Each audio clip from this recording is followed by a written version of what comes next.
Je suis optimiste et je crois en l'avenir de la Tunisie.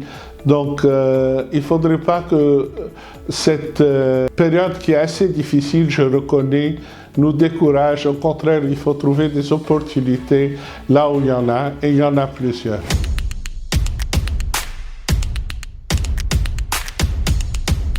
Je suis à Tunis depuis janvier 2017, donc à peu près 4 ans. Je m'y plais beaucoup et je suis à la AFI depuis 1998, donc presque 22 ans. J'ai fait un long parcours à Washington DC de 13 années, suivi de l'Australie à Sydney, Hanoï, où je suivais 5 pays, et maintenant en Tunisie depuis presque 4 ans.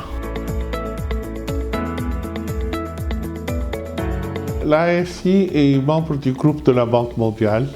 Elle a été fondée en 1956. Elle a pour but de financer le secteur privé et d'accompagner le secteur privé dans les pays émergents. On est présent dans 100 pays. En Tunisie, notre première intervention a été en 1962 dans un projet touristique qui s'appelle Sousse Nord. Depuis, on a investi un peu plus qu'$1 milliard dans 35 compagnies. On est présent physiquement, on a ouvert notre bureau en 2012 et depuis on a eu une présence continuelle. On est dans les mêmes bureaux que la Banque mondiale qui, elle, accompagne le secteur public.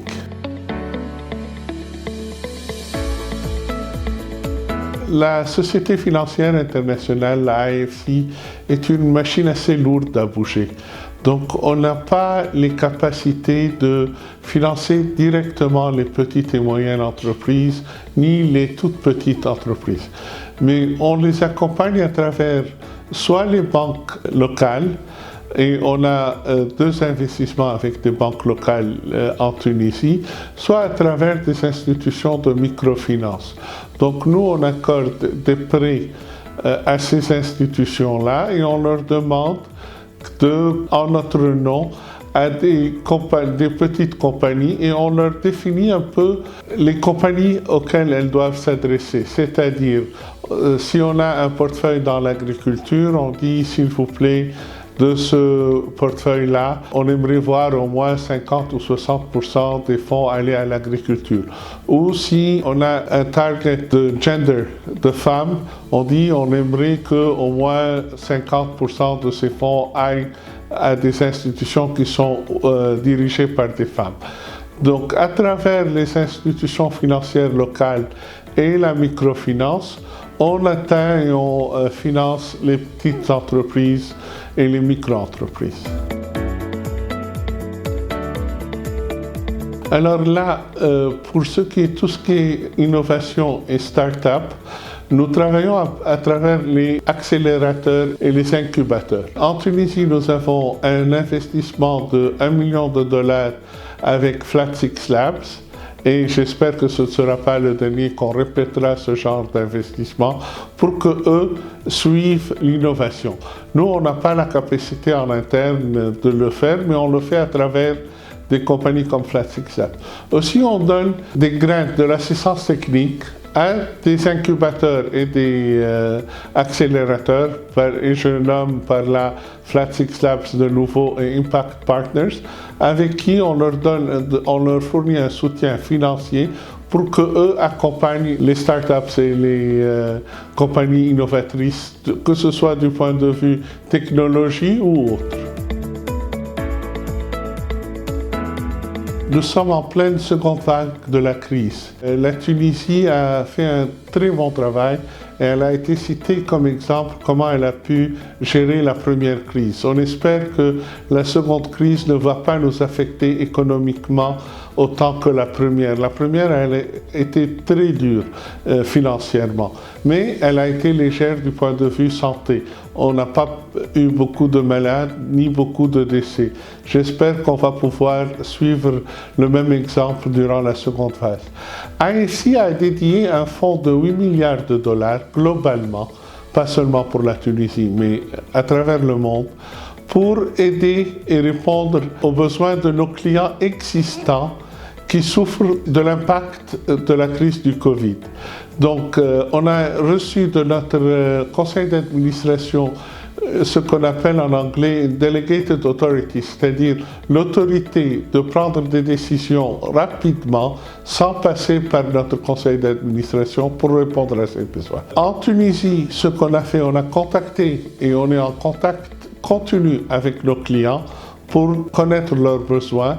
Jusqu'à maintenant, aucun de nos clients existants a eu un besoin immédiat, donc on n'a pas eu besoin de répondre à ce genre de demande, mais on avait dans notre pipe 2 projets d'expansion et d'investissement dans du matériel où on a dû un peu ajuster pour couvrir les pertes durant la crise du Covid. On est en train de regarder au moins 2 autres transactions avec de nouveaux clients.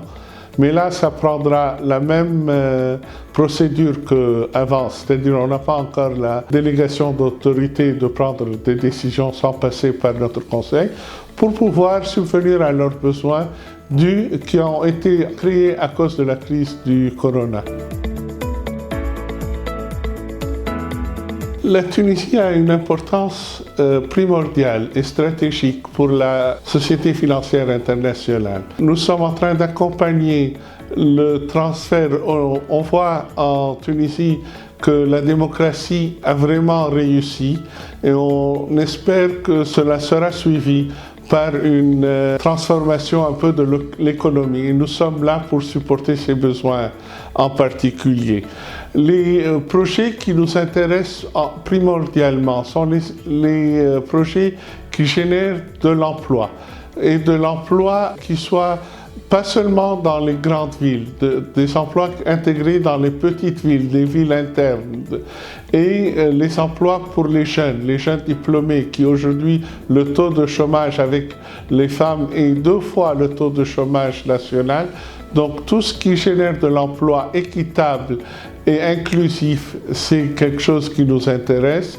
Tout ce qui génère des monnaies étrangères, des dollars ou de l'euro, ça c'est parce que la Tunisie en a besoin. Nous, c'est des projets qui nous intéressent. Tout ce qui a à faire au climat, des projets qui réduisent la consommation des ressources comme l'électricité ou l'eau ou d'autres produits non renouvelables.